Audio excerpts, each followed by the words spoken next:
Hello दोस्तों, खेल और खिलाड़ी सीजन 3 में आपका स्वागत है। मैं हूं आपका होस्ट विशु मिश्रा और जैसा हमने आपसे वादा किया था, हर एपिसोड के अंदर हम आपको एक नई खिलाड़ी, एक नई शख्सियत से मिलवाते रहेंगे।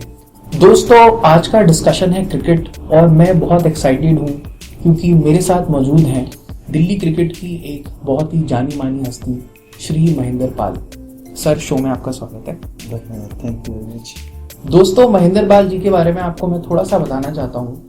ये बहुत ही अरसे से क्रिकेट के साथ जुड़े हुए हैं। करीबन 40 वर्षों से भी ज़्यादा इनका क्रिकेट के साथ संबंध है।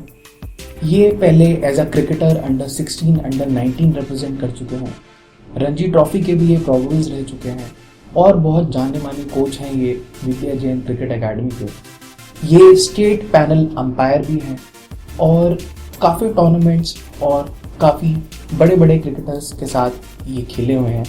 आज इनके साथ हम थोड़ा जानने की कोशिश करेंगे और थोड़ी रोशनी डालेंगे क्रिकेट के ऊपर और उससे जुड़े कई सवालों के ऊपर। तो सर, सबसे पहला सवाल मैं आपसे शुरू करता हूँ। आप इतने वर्षों से खेल के साथ जुड़े हुए हैं, आपकी क्या इंस्पिरेशन है जो आपको मोटिवेट करती रहती है खेल के साथ जुड़े रहने? मेरी इंस्पिरेशन जो थी वो शुरू से मेरा ये था कि जब से मैं छोटा था मेरी क्रिकेट के प्रति बहुत ज़्यादा लगाव था। उस टाइम पे ना तो टीवी होता था, ना कुछ, खाली एक माध्यम होता था रेडियो। और रेडियो में मैं जो भी मैच चल रहे होते थे, इंडिया के मैच जो भी होते थे, कहीं भी बाहर के अब्रॉड खेल होते थे, तो उस टाइम में रेडियो की फ्रीक्वेंसी सेट करना सबसे मुश्किल वो काम होता था। तो मेरे को बहुत शौक होता था कि मैच सुनना। खेलना तो एक अलग बात थी, खेलना तो गली मोहल्ले में हम खेलते थे, लेकिन सुनने का भी मेरे को बहुत शौक था। अब सुनते सुनते अभी इसका था कि कहीं में जैसे कोई बढ़िया मैच चल रहा है तो उसको मैच को रेडियो को इधर उधर ले जाके उसकी फ्रीक्वेंसी को सेट करके पूरा मैच सुनता था मैं। तो बस धीरे धीरे अपने अंदर भी एक ऐसा लगाव आया कि बस अब मैं सुनता हूँ तो मैं खेलूंगा। आज की डेट में मैं इनको देख रहा हूँ, कल की डेट में कोई मुझे भी देखेगा। तो मेरे अंदर ये था। अब धीरे धीरे ये क्रिकेट डेवलप होनी शुरू, मेरे अंदर ये आना शुरू हो गया कि कैसे करना है, क्या करना है। अब मेरी जो क्रिकेट स्टार्ट हुई, जो उसका मैं आपको स्टार्टिंग से बताता हूँ। मेरे एक फ्रेंड थे जो मैं सुनता ही था और गली मोहल्ले क्रिकेट खेलता था। मुझे उन्होंने बोला कि मैच देखने चलना है। तो मेरे लिए बहुत बड़ा वो था कि मेरा बिल्कुल देखने चलना है, लाइव मैच देखना कैसे होता है। तो फिरोजशाह कोटला में मैच था इंडिया वुमेंस और न्यूजीलैंड वुमेंस के अंदर वो मैच खेला जा रहा था। तो फिरोजशाह कोटला में हम लोग गेट नंबर 2 एंड 3 होता था, जहाँ से हम लोग एंटर करते थे। उस गेट से हम लोग अंदर एंटर किए, मैच चल रहा है, सीढ़ियों पे हम लोग बैठे हुए हैं। 2 से 3 बजे करीब काफ़ी सारे बच्चे वहाँ बैकग्राउंड में जो प्रैक्टिस की विकेट्स होती थी, तो वहाँ पे काफ़ी सारे बच्चे आने शुरू हो गए। तो मैंने अपने फ्रेंड से पूछा, मैंने इतने सारे बच्चे, अंदर वुमेंस का मैच चल रहा है, इतने सारे बच्चे। तो उसने बताया यहाँ पे कोचिंग होती है। तो मैंने कहा कोचिंग होती है, तो इससे कोचिंग से मतलब फ़ायदा क्या रहा है, यही एक ऐसा प्लेटफॉर्म है जहाँ से आप लोग खेलोगे और आगे बढ़ोगे। तो मैंने कहा कि मुझे इसमें जुड़ना है, तो कैसे जुड़ना है। फिर उन्होंने कहा चलो ये मैच के देखते हैं, मैच के बाद आपको जाकर मैं कोच से बात कर रहा हूँ। जैसे मैच ख़त्म हुआ, मैच ख़त्म होने के बाद मुझे कोच लगा, उस टाइम सुबानिया की प्रैक्टिस होती थी वहाँ पे फिरोजशाह कोटला में, जहाँ से मैंने स्टार्ट किया अपना क्रिकेट कैरियर स्टार्ट किया राधे श्याम जी के थ्रू जी। तो बस धीरे धीरे ऐसा हुआ कि बस मेरे लिए जब मैंने इसको स्टार्ट किया तो एज ए फास्ट बॉलर में गया था। उन्होंने मुझसे पूछा कि जब इंट्रोडक्शन हुआ तो कि क्या करता है। मैंने कहा मैं तो गली मोहल्ले में क्रिकेट खेलता हूँ। गली मोहल्ले की गेम अलग होती है और ये वाली कोचिंग वाली गेम अलग होती है। तो मैंने कहा चलो देखते हैं। जैसे एज ए फास्ट बॉलर वहाँ पर मैंने ज्वाइन किया क्लब को। अब कुछ दिन तो मैं रेगुलर जाने था। उस टाइम हमारे पास सिर्फ माध्यम क्या होता था, बस या ऑटो जी। अब थोड़ा आने जाने का भी डर रहता था। अभी छोटी एज में इतनी दूर जाना, तो मेरे घर से कम 20 किलोमीटर, 15 से 20 किलोमीटर के आसपास का वो डिस्टेंस था। तो मेरे पहले तो ये था कि अब जाएंगे कैसे। तो मैंने उसी फ्रेंड से काफ़ी हेल्प ली। उसने कहा शुरू में तेरे साथ में जाऊँगा, फिर कुछ टाइम में छोड़ूंगा, बस का रूट्स वगैरह फिर बता दूँ। धीरे धीरे करते फिर लास्ट में यह कि हमारे घर के पास एक बस चलती थी, फिर वो ग्राउंड के सामने ही उतारती थी। वो बस का मुझे मिला। तो इस तरह से मैंने अपनी क्रिकेट स्टार्ट करने के बाद जब मैं मीडियम पेसर डाला था, मेरा क्या होता कि लाइन और लंच जो है एक ही जगह मेरी चलती थी। तो उन्होंने, मेरे गुरुजी ने मुझे बोला कि यार तुम इतनी दूर से भाग के आता है, एक ही जगह टप्पा फेंक रहा है तेरा, ना इधर जाती है ना उधर जाती है, तो खड़े खड़े बॉल क्यों नहीं डालता। अब हमें तो समझ नहीं, खड़े खड़े में सर खड़े खड़े बॉल कैसे डाल दूंगा। तो बड़ा इंटरेस्टिंग वो उन्होंने जवाब दिया कि खड़े खड़े का मतलब ये नहीं था कि तुम खेल रहे, तुम आएगी थोड़े से छोटे रनअप से बॉल डाल जी। मैं चलो सर ठीक करते हैं, छोटे रन से बोल रहा तब भी मेरा जो लाइन थी उसी एरिया में मैं वर्क कर रहा था। अब मैं ओवर द विकेट बॉल डाल रहा था, धीरे धीरे मैंने उसको डालना शुरू किया, एक रिदम बनना शुरू हो गया। अब मुझे कहते तू डायगोनल बॉल डाल, जो डायगोनल राउंड द विकेट भी। मैं सर सीधा मुझसे डालता नहीं, मैं ऐसे टेढ़ा बॉल कैसे डालूंगा, तब हमें इतना पता नहीं होता था क्रिकेट के बारे में। तो उन्होंने कहा जिस तरफ से तू बॉल डाल रहा है, तेरे को इस जगह से अगर तू बॉल डालेगा तो तेरे को एलबीडब्ल्यू के चांसेस बहुत कम मिले, क्योंकि नेगेटिव एरिया हो जाता है जी। तो मैंने कहा ठीक है, फिर डायगोनल शुरू की। उसके बाद ऐसा रिदम बना कि बस वो दिन है और आज का दिन है, मैंने पीछे मुड़ के नहीं देखा जी। तो thank you so much sir उस जवाब के लिए। जैसा आपने बताया आपकी शुरुआत सुभानिया क्लब से और राधेश्याम सर के थ्रू हुई। अब अगले सवाल की तरफ मैं चलता हूँ कि एज अ प्लेयर आपका कैरियर इतना अकॉम्प्लिश है, आप उसके बाद आपने कोचिंग भी करी और अब आप अंपायर हैं स्टेट लेवल के, तो इतने सारे स्किल्स आप कैसे मैनेज करते हैं और अंपायरिंग की लाइन में कैसे आप आ गए, इसमें आपको क्या मोटिवेशन था? इसके लिए भी बहुत आपने बड़े अच्छा क्वेश्चन पूछा है, क्योंकि खेल के साथ साथ आपको हर चीज़ की नॉलेज होनी बहुत ज़रूरी है। खाली खेल आपका ये नहीं कि आप क्रिकेट हो तो आपको बैट और बॉल भी समझ में आती है, बैट बॉल के साथ आपकी स्कोरिंग होती है, अंपायरिंग होती है, जो सारे स्किल्स आपको समझने पड़ते हैं। अब हम लोग जब मैच खेलते थे तो हम देखते थे कि अंपायरिंग भी एक ऐसा प्रोफेशन है, स्कोरिंग भी एक ऐसा प्रोफेशन है। तो मैंने खेलते खेलते सारी चीज़ें मैंने उसी ड्यूरिंग द अपना मैचेस नई चीज़ों को सीखा, उनको मैंने धीरे धीरे अपना खेल के साथ जोड़ा। और जो मेरे अर्निंग और सोर्स थे वो यही थे, दोनों चीज़ें, स्कोरिंग और अंपायरिंग। तो मैंने अपना खर्चा भी इसी से निकालता था। तो इस प्रोफेशन को मैंने खेल के साथ साथ अपने प्रोफेशन में जोड़ना शुरू कर दिया और एक स्टेज पे अब आज की डेट में मैं स्टेट लेवल अंपायर हूँ। अब आपने क्वेश्चन जो किया एज ए अंपायर, तो एज ए अंपायर आपको जो रोल है बहुत डिफ़िकल्ट भी कह सकते हैं और इजी भी कह सकते हैं। डिफ़िकल्ट इन द सेंस कि कुछ डिसीजन ऐसे होते हैं कि आपको देखने पड़ते हैं, सोचने पड़ते हैं कि आपको फ्रैक्शन ऑफ सेकंड में सारे डिसीजन लेने पड़ते हैं जी। तो कुछ डिसीजंस में आपको ठीक है, जो डिसीजन आप प्रोफेशन जो आपका अंपायरिंग का, अंपायरिंग के प्रोफेशन के लिए आपको इसके लिए क्लासेस वगैरह भी होती है। जैसे कि मैंने आपको बताया कि इसको मैंने अपना प्रोफेशन बनाया जी। तो क्लासेस जो होती हैं अपनी डीडीसी टाइम टू टाइम इसकी क्लासेस कंडक्ट करते हैं आपकी स्कोरिंग के लिए और आपकी अंपायरिंग के लिए। एज ए क्रिकेटर आपको हर चीज़ की नॉलेज होनी बहुत ज़रूरी है जी। तो देखिए दोस्तों, महेंद्र जी ने बहुत इंटरेस्टिंग जवाब दिए। उन्होंने कहा कि पहले तो अपने फाइनेंसेस मैनेज करने के लिए एज ए क्रिकेटर उन्होंने इस प्रोफेशन को चुना। दूसरी बात है, वो चाहते थे कि उनको हर तरह की नॉलेज हो गेम के बारे में, इसलिए उनको अंपायरिंग भी बहुत पसंद आई। और अंपायरिंग के बहुत सारे चैलेंजेस भी होते हैं। बहुत सारे क्रिकेटर्स जो देख रहे हैं उनको बहुत इंटरेस्ट आएगा इस चीज़ में। सर, अंपायरिंग से रिलेटेड ही मैं आपसे एक सवाल पूछता हूँ। अंपायर जो है वो एक मेन कंडक्टर होता है गेम का, उसके पास बेस्ट व्यू होता है मैच का। आप इस पर थोड़ी रोशनी डालिए कि एज एन अंपायर जो है वो अंपायरिंग की क्वालिटी कैसे चेंज हुई है विद टाइम, जो आपने देखी होगी, और लोअर लेवल की जो अंपायरिंग है डिस्ट्रिक्ट लेवल या लोकल लेवल कंपेयर टू जो ऊपर के लेवल की अंपायरिंग है, उसमें क्या फ़र्क होता है? आपकी ऑब्जर्वेशंस क्या है इस तरह? विश्व, आपने बहुत बढ़िया क्वेश्चन पूछा है। जब मैंने अपने टाइम से अंपायरिंग स्टार्ट की थी तो उस टाइम लोग ऐसी कोई टेक्नोलॉजी नहीं थी। आज की डेट में टेक्नोलॉजी इतनी एडवांस हो चुकी है, आपका डिसीजन सब कैमरे में, व्यूज़ में सब आ जाते हैं। हमारे टाइम पे हमें सिंपली क्या अपना देखना होता था कि उसी टाइम आपको डिसीजन देना है।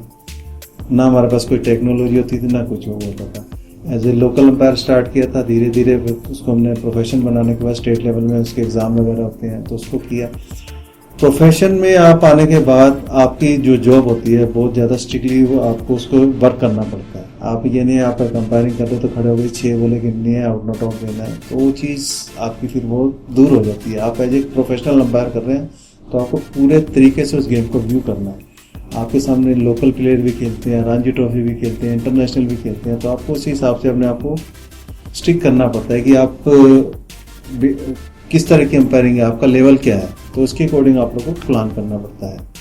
अंपायरिंग जॉब स्टिक थोड़ी हैक्टिक भी है और देखा जाए तो मज़ेदार भी है। जी, थैंक यू सर इस आंसर के लिए। इसी से जुड़ा हुआ एक सवाल मैं आपसे और पूछता हूँ, वो ये है कि एज एन अंपायर जैसे आप गेम को पूरा कंडक्ट होते हुए देखते हैं, आप पूरा इकोसिस्टम आपने देखा है, तो आपकी क्या एडवाइस है एक तो एक यंग जनरेशन क्रिकेटर्स के लिए कि वो अपनी गेम को अप्रोच कैसे करें, और जिस तरह से क्रिकेट ऑर्गेनाइज होता है आपने वो भी बहुत देखा है, अलग अलग तरह के टूर्नामेंट्स चाहे लोकल प्रोफेशनल, उसके अंदर किस तरह की चीज़ों की ज़रूरत है उसकी क्वालिटी को ऊपर बढ़ाने की? दिल्ली में टूर्नामेंट बहुत सारे होते हैं, लेकिन टूर्नामेंट का एक लेवल भी होता है।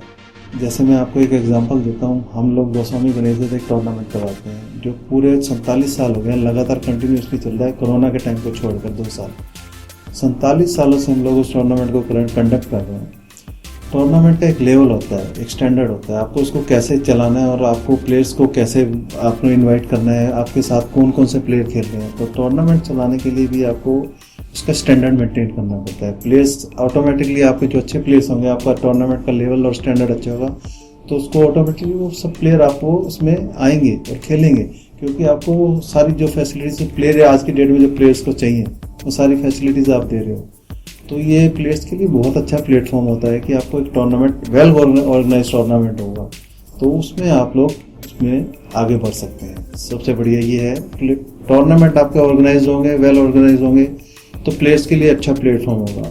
लोकल टूर्नामेंट में खेलने का आपका कोई फ़ायदा नहीं है, बट ये है कि हाँ, आपको प्रैक्टिस मैचेज, आप ये समझ के चलिए कि आपके लोकल टूर्नामेंट में प्रैक्टिस मैचेज मिल रहे हैं तो वहाँ से आपका कोई लेवल ऊपर नहीं जा सकता। जो स्टैंडर्ड के टूर्नामेंट होते हैं तो बोर्ड से एफिलेटेड होते हैं, जैसे DDCA से होते हैं या BCCI से होते हैं, तो उसमें प्लेयर को अगर वो परफॉर्म करते हैं तो डायरेक्ट इनकी परफॉर्मेंस बोर्ड के पास पहुंच जाती है, तो उसमें भी वो लोग आगे बढ़ सकते हैं। डायरेक्ट परफॉर्मेंस उसी परफॉर्मेंस पे होते हैं।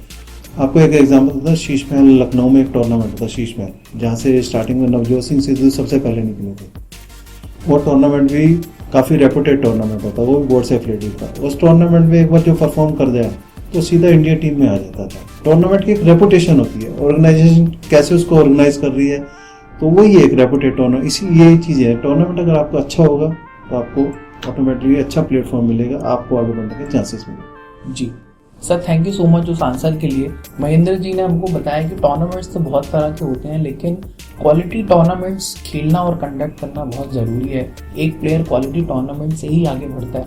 सर, इसी से रिलेटेड मैं आपसे ये सवाल भी पूछूंगा, जैसे नेट्स या प्रैक्टिस टाइम पे आप कोच भी हैं, तो प्रैक्टिस टाइम पे तो जो ऑब्जर्वेंट होता है वो कोच होता है, लेकिन मैच टाइम पे जो सबसे ज़्यादा ऑब्जर्व कर रहा है वो अंपायर कर रहा है। यस, इसके अंदर इसी से जुड़ा हुआ ये सवाल है कि एक क्रिटिसिज्म भी है कि क्रिकेट थोड़ा डाइल्यूट हो गया है, या उस तरह की क्वालिटी नहीं रही है, या बच्चों की अप्रोच थोड़ी गलत जा रही है। तो आप यंग और बडिंग क्रिकेटर्स को क्या एडवाइस देना चाहेंगे, उनकी गेम ऑब्जर्व जो आपने करी है, कि अपनी गेम की तरफ कैसे अप्रोच करें, और क्वालिटी के बारे में आप क्या बोलना चाहेंगे? एज ए एम्पायर और एज ए कोच दोनों एक अलग अलग ही आंसर है दोनों के। पहले मैं आपको एज ए एम्पायर देता हूँ। एज ए एम्पायर हम लोगों की ऑब्जर्वेशन ये होती है कि जो प्लेयर्स आते हैं, हमारे लिए सारे प्लेयर एक बराबर है, A to Z, छोटा हो या बड़ा हो। तो हम लोग जब मैच के अंदर कर रहे हैं तो हमारा प्रोफेशनल सिर्फ एक होता है कि उसको प्लेयर को हमने खिलाना है। आउट, नॉट आउट और बैटिंग क्या कर रहा है, कैसे करना है, वो बाद में। कुछ प्लेयर्स ऐसे होते हैं जो खेलने वाले होते हैं, अच्छे प्लेयर होते हैं, तो मैच के बाद हम लोगों से ज़रूर पूछते हैं कि सर, मैंने जो बैटिंग करी या मैंने जो बॉलिंग करी तो आपको कैसा लगा। अंपायर से आपको, क्योंकि जो बेस्ट जज है वो आपका अंपायर ही है, क्योंकि पूरे फील्ड में आपके बॉलिंग और बैटिंग में फोकस सबसे ज़्यादा उसी का रहता है। प्लेयर्स आएंगे जाएंगे, फील्ड चेंज होती रहेगी, लेकिन अंपायर का जो फोकस है एक ही जगह रहता है। तो उस फोकस से हम लोग जो देखते हैं, अच्छे प्लेयर को हम लोग जो देखते हैं, ऑब्जर्व करते हैं कि हाँ, इसमें टैलेंट है, इसमें पोटेंशियल है। तो जब वो हमसे पूछते हैं हमें बहुत अच्छा लगता है। उसके बाद फिर हम उसको बताते हैं, तो तूने आज बैटिंग में ये ऐसे किया, थोड़ा सा ये टेक्निक को इसे ऐसे कर लेता तो थोड़ा और अच्छा कर सकता था, रन बना सकता था। अब तो 40-50 रन अगर आपने बना लिए हैं तो आप इसको 60, 70 और 100 में भी कन्वर्ट कर सकते थे। आप एक टारगेट सेट करके चले। तो एज ए अंपायर हम लोग थोड़ा सा ये बता दें उनको, गाइड एज ए, जैसे वही सेम चीज़ बॉलर्स के लिए, सर मैंने बॉल कैसे डाला, मेरा फुटवर्क कैसे डाल रहा है, मेरा फिनिशिंग क्या हो रही है, कैसे। तो हम उनको ये चीज़ें बताते हैं कि आपने कहीं बहुत अच्छा है तो बहुत अच्छा बताते हैं, अगर उसको चेंजेस करने के लिए तो चेंजेस करने के लिए होते हैं। तो ये चीज़ें हम लोग उनको मैच के बाद जरूर बताते हैं। अगर कोई पूछता है तो ज़बरदस्ती हम लोग किसी के पास जाते हैं जी। और रहा बात अब as a coach, as a coach आपका रोल बिल्कुल ही अलग हो जाता है। एज ए कोच आप हर प्लेयर को, अब आपके पास बहुत अकेडमी होती है, बहुत सारे प्लेयर आते हैं, बहुत सारे प्लेयर में कुछ प्लेयर ऐसे होते हैं जो लगता है कि हाँ, ये बहुत टैलेंटेड है, इसके अंदर पोटेंशियली आगे जाने के लिए मुझे लगता है कि इसके अंदर, तो उस पर क्या होता है, कोचिज का फोकस थोड़ा ज़्यादा होने लगता है, चाहे वो बैट्समैन हो या बॉलर हो। तो उस केस में हम लोग क्या करते हैं, उसको बताते रहते हैं कि आपका ये फुटवर्क ठीक नहीं है, आपकी बैटिंग जो है ड्राइव्स कैसे जा रहे हैं, आप कितनी जल्दी कर रहे हो। तो एज ए कोच जो मैं हूँ, बच्चों को जो होता है, जैसे मैं आपको बता रहा हूँ, जो अच्छे बच्चे होते हैं तो उनको मैं एक टारगेट दे देता हूँ, आपके लिए 5 मीडियम पेसर लगे, 5 स्पिनर लगे हुए हैं, आप सर्कल में बैटिंग कर रहे हैं, तो आप सर्कल में अपना फील्ड अपने इस मीडियम पेसर के हिसाब से लगा लो, लेफ्ट आर्म है, ऑफ स्पिनर है, लेग स्पिनर है, जैसे भी है, मीडियम पेसर आउट स्विंगर है, इन स्विंगर है, उसके अकॉर्डिंग अपनी आप फील्ड लगा लो। सर्कल में मीडियम पेसर के लिए सिर्फ 2 फील्डर होते हैं जी, और आपका जो स्पिनर्स आ जाते हैं तो आपका सर्कल ओवर हो जाता है, तो उसमें आपके 4 फील्डर आप बाहर आते हैं। तो उसके अकॉर्डिंग अपनी फील्ड प्लान करके आप खेलो। तो 2-2, 4-4 रन जब आप खेलोगे, ड्राइव्स वाली बॉल होगी, आपको पता चलता है कि फील्डिंग में ये जगह में बॉल है, आप 10-10 रन का टारगेट बना के चलो। अगर आप प्रैक्टिस में ये चीज़ करोगे तो मैच में ऑटोमेटिकली देखो आपकी परफॉर्मेंस कहाँ से कहाँ पहुँच जाए। जी, तो बच्चों को बताना ही बहुत ज़रूरी है। जी, thank you so much sir इस आंसर के लिए। महेंद्र सर ने बहुत ही खूबसूरती से एक कॉन्ट्रास्ट बताया है कि कोचिंग के टाइम पे आप बच्चों को किस तरह से नर्चर करते हैं, उनको छोटी छोटी चीज़ें बताते हैं, लेकिन गेम पे टाइम पे अंपायर जो होता है एक न्यूट्रल जज होता है, उन्होंने बताया उसका फोकस एक ही तरफ होता है और वो हमेशा आपको एक न्यूट्रल और एक प्रोफेशनल ओपिनियन देगा। आप बहुत ही रेस्पेक्टफुली मैच के बाद अंपायर को अप्रोच कर सकते हैं और एक फीडबैक ले सकते हैं जो आपके करियर के लिए और आपके खेल के लिए बहुत ही कारगर साबित हो सकती है। अब मैं आपसे एक अगला सवाल पूछना चाहता हूँ, वो ये है कि अंपायरिंग एज अ करियर, जो एक बड़ी क्रिकेटर है, जैसे आपने भी अंपायरिंग को एज अ करियर चूज़ किया है, तो जो हर प्लेयर तो क्रिकेटर नहीं बन पाता इंडिया के लिए, तो क्या एज एन अंपायर उनके लिए एक ये अच्छा करियर है और वो किस तरह से अंपायर बनने की तरफ अप्रोच कर सकते हैं? एक क्रिकेटर होने के लिए, जैसे कि मैंने आपको पहले ही बताया था, एक क्रिकेटर होने के साथ साथ आपको हर चीज़ की नॉलेज बहुत जरूरी है। स्कोरिंग, अंपायरिंग, ये भी आपका एक प्रोफेशन है। अगर आप as a umpire, as a scorer, अगर आप इस प्रोफेशन को चूज़ करना चाहते हैं तो उसकी time to time classes conduct होती हैं DDC में। तो आप वो क्लासेस अगर अटेंड करेंगे, उसके बाद आपके लेवल, जैसे आपका एग्ज़ाम देंगे, एग्ज़ाम का कोई एक क्राइटेरिया होता है कि इतने परसेंटेज आपको मिले, उसको आप फॉलो करते हैं, उसको क्लियर करते हैं, तो आप उस लेवल में आते चले जाते हैं, क्योंकि सारी चीज़ें आपको इसमें बहुत ज़रूरी है सीखने की। अगर आप पहले तो आपको डिस्ट्रिक्ट लेवल में अंपायरिंग करनी पड़ती है कि बेसिक्स आपको पता होने बहुत ज़रूरी होते हैं कि डिसीजंस के लिए आपको क्या करना है, कैसे करना है। स्कोरिंग में होता है कि आपको स्कोर कैसे लिखना है, कलरफुल स्कोरिंग होती है आज की डेट में, आपने देखी होगी कभी भी स्कोरिंग अगर आप देखें तो कलरफुल स्कोरिंग होती है, उसके अलग अलग पेन मार्क्स होते हैं, ग्रीन, रेड और ब्लैक अलग अलग होते हैं। अंपायरिंग के लिए तो आपका अंपायर को आपको सारे उसके बेसिक ज़रूर पता होने, रूल्स पता होने चाहिए कि क्या रूल्स है आज की डेट में, तो उस रूल की आपकी बैकग्राउंड बिल्कुल क्लियर होनी चाहिए। आज की डेट में गूगल आपके पास सब कुछ है, जो भी आपको क्वेश्चन गूगल से सर्च करेंगे तो आपको उसका आंसर इमीडिएट मिल जाता है। तो आप गूगल से भी अपनी नॉलेज को गेन कर सकते हैं। क्लासेस तो होती हैं, जैसे अभी सितंबर 2022 में भी अंपायरिंग और स्कोरिंग की क्लासेस हुई थी जी। तो उसमें मैंने एज ए स्टेट लेवल, तो मैंने 90s में स्टेट लेवल को क्लियर कर लिया था, बट उस पर अभी तो मैं सहारा में जॉब करता था। सहारा से ये था कि बस खेलते खेलते वो उसमें 2007 में हम लोगों ने सहारा जेट में मर्ज हो गई। तो जेट में जाने के बाद मैंने इसको क्रिकेट को बिल्कुल इससे फील्ड से दूर हो गया। अब 2019 में जेट भी बंद हो गई। जेट बंद होने के बाद वापस इसी प्रोफेशन में आया। मैंने स्टेट लेवल तो आपको जैसे मैंने बताया 90s में क्लियर कर लिए थे। अब मेरे पास और कोई प्रोफेशन नहीं था, मैं back to square, back to field वापस इसी फील्ड में आ गया। एज ए कोच बीच में कोचिंग तो मैं कर ही रहा था, सैटरडे संडे जो टाइमिंग होती थी, विद्या जैन, गुरु गोविंद सिंह, जसपाल कोच स्कूल, काफ़ी सारे जगह मैंने कोचिंग दी।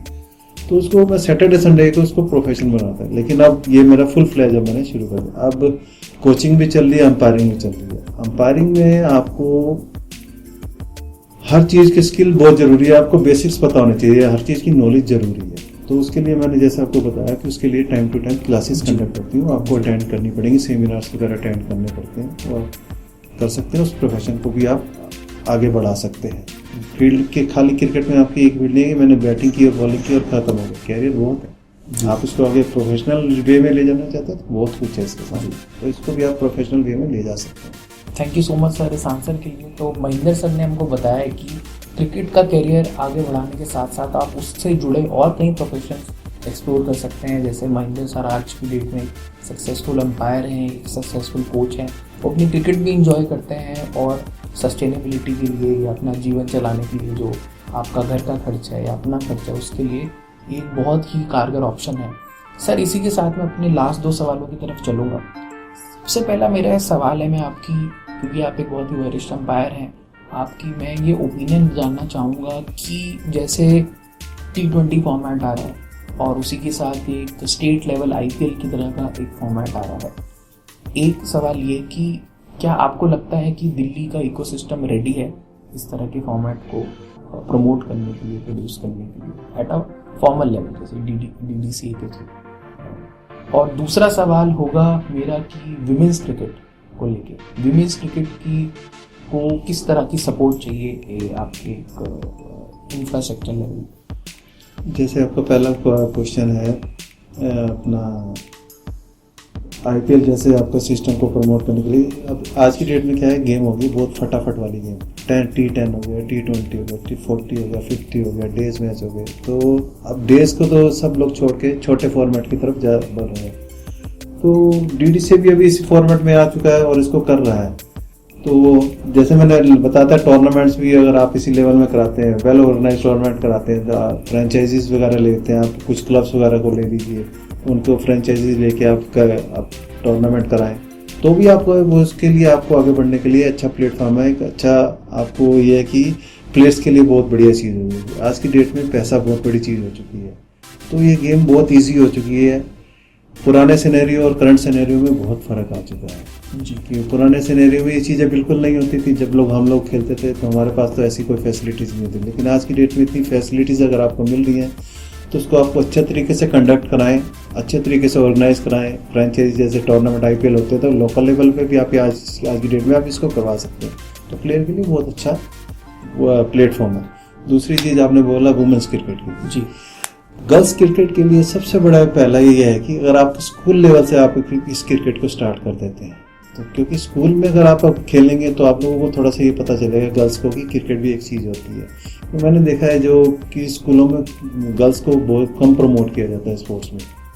तो अगर ये गर्ल्स स्कूल लेवल से हम लोग इस गेम को अगर लेना शुरू कर दें तो आज की डेट में हमारा बहुत सारी टीमें बनने चल गई हैं। बहुत स्कूल हैं जिनके पास बहुत बड़े बड़े ग्राउंड हैं, तो टीमें बना सकते हैं, टूर्नामेंट करवा सकते हैं, इंटर लेवल स्कूल करा सकते हैं, स्कूल गेम करवा सकते हैं, जोनल गेम होती हैं जैसे बॉयज़ की होती हैं, तो सेम चीज़ गर्ल्स की भी हो सकती है। जोनल गेम से आपको ये प्लेटफॉर्म मिलेगा तो आप आगे बढ़ सकते हैं। अब दिल्ली भी थोड़ा धीरे धीरे इसको प्रमोट कर रही है, DDCA भी इसको प्रमोट कर रही है, तो ये गर्ल्स के लिए बहुत अच्छी अचीवमेंट है। गर्ल्स के लिए तो बहुत बड़ा ईजी प्लेटफॉर्म है, अगर अच्छा करते हैं तो बहुत जल्दी ऊपर आ सकते हैं। तो ये बहुत ज़रूरी है कि अगर स्कूल क्रिकेट स्टार्ट करेंगे तब आप आगे बढ़ें जी। Thank you so much sir इस आंसर के लिए। सर ने हमको बताया कि गर्ल्स क्रिकेट प्रमोट करने के लिए हमें जोनल लेवल और स्कूल लेवल पे थोड़ा सा एक इनपुट देना पड़ेगा, और जैसे उन्होंने बताया कि DDCA की तरफ से भी और अलग अलग स्टेट बोर्ड की तरफ से भी अब इसके ऊपर थोड़ा सा जोर दिया जा रहा है और अच्छे चेंजेस आ रहे हैं। सर इसी के साथ मैं आपसे अपना लास्ट सवाल पूछूंगा, वो ये है कि आप इतने वर्षों से क्रिकेट के साथ जुड़े हैं, अगर एक आम भाषा में आपसे पूछा जाए कि दिल से क्रिकेट आपके लिए क्या है और आप आने वाली यंग जनरेशन को क्या मैसेज देना चाहते हैं? देखिए, अगर मैं 40-45 साल से इस क्रिकेट के साथ जुड़ा हूँ तो दिल से तो मेरे लिए तो बहुत बड़ा प्रोफेशन है। मेरी तो ज़िंदगी ही यही है जिसने मुझे इतना बड़ा मुकाम दिया, जिसकी वजह से आज लोग मुझे पहचानते हैं, मुझे जानते हैं, सिर्फ इसी वजह से जानते हैं। तो बाकी आने वाले क्रिकेटर्स के लिए मैं कहता हूँ जो भी आप करो अच्छे से करो, प्रोफेशन करो, जिसके लिए आपको कुछ चीज़ें बहुत ज़रूरी हैं। सबसे पहले आपका डिसिप्लिन, दूसरा आपका हार्ड वर्क, प्रैक्टिस, ये 3-4 चीज़ें ऐसी चीज़ें हैं जिसको आप अगर प्रॉपर वे में आप लेके जाओगे तो आप बहुत आगे जाओगे, क्योंकि आपकी practice makes a man perfect, एक कहावत है जी। तो उसमें अगर आप इस चीज़ को लेंगे, डिसिप्लिन में ये है कि डिसिप्लिन ये होता है कि आपको पंक्चुअलिटी में क्या आता है कि आप लोग को टाइम पे आना है। अगर आप टाइम पे आना सीख जाओगे तो 50% क्रिकेटर आप वैसे ही बन जाओगे, क्योंकि पंक्चुअलिटी फर्स्ट। आप देखते हैं आज की डेट में कितनी सारी एकेडमी चल रहे हैं, बच्चे आते हैं, कोई टाइमिंग अगर आपकी प्रैक्टिस टाइम जो रखा है उस टाइम से कोई 15-20 मिनट लेट आ रहा है, आधा घंटा लेट आ रहा है, अपनी मर्जी से आ रहा है, तो चीज़ अच्छी नहीं है। अगर आपको एक टाइम सेशन दिया गया, आप बच्चों से पूछ के सेशन स्लॉट के दिया जाता ना, तब उस टाइम के अंदर आए, बिफोर टाइम आए, अपनी फिटनेस करें, ये डिसिप्लिन में आ जाती हैं। और अपना इस चीज़ों को अगर आप अच्छे से डेवलप करेंगे तो आप बहुत आगे जा सकते हैं जी। Thank you so much sir उस आंसर के लिए। तो दोस्तों ये है आज का मंत्रा, practice makes a man perfect. और वही सिंपल चीज़ें हैं, डिसिप्लिन, प्रैक्टिस, जीवन के अंदर अनुशासन। तो सर इसी के साथ हम उम्मीद करेंगे कि आप क्रिकेट के साथ आने वाले वर्षों में भी जुड़े रहें और दिल्ली क्रिकेट और इंडियन क्रिकेट को कंट्रीब्यूट करते रहें। दोस्तों ये थे महेंद्र पाल जी जो 45 वर्षों से क्रिकेट के साथ जुड़े हुए हैं। एक एग्जांपल दे दूं क्रिकेट के, जो मैंने किन खिलाड़ियों को आउट किया हुआ है, कैसे कैसे क्या क्या हाँ, इसी में ऐड हो जाएगा। ठीक है, आप बोलो सर उसमें। जैसा कि अभी मैंने आपको बीच शुरू में ब्रीफ किया था, तो मैंने दिल्ली में इतनी अच्छी क्रिकेट खेली है कि मैंने दिल्ली के जितने इंडिया के टॉप प्लेयर हैं, मेरी लाइफ का सबसे बड़ा एक टूर्नामेंट था देवेंद्र सिंह मेमोरियल जो कि हरबक स्टेडियम में होता था। उसमें मैंने 5 इंडियन प्लेयर आउट किए थे, युवराज सिंह, लक्ष्मण, निखिल चोपड़ा, डोडा गणेश और हरभजन। ये 5 प्लेयर थे मेरी लाइफ के, मतलब इंडियन एयरलाइंस में फाइनल था। मैंने आउट वैसे गौतम गंभीर, कपिल देव, कीर्ति आजाद, रमन लांबा, परवीन आमरे। और जब मेरा लास्ट विकेट जो था, जब मैंने अपनी क्रिकेट को मतलब लास्ट में जो झारखंड में फाइनल था, महेंद्र सिंह धोनी को मैंने जो आउट किया था, मेरा लास्ट विकेट वो था अपने कैरियर का।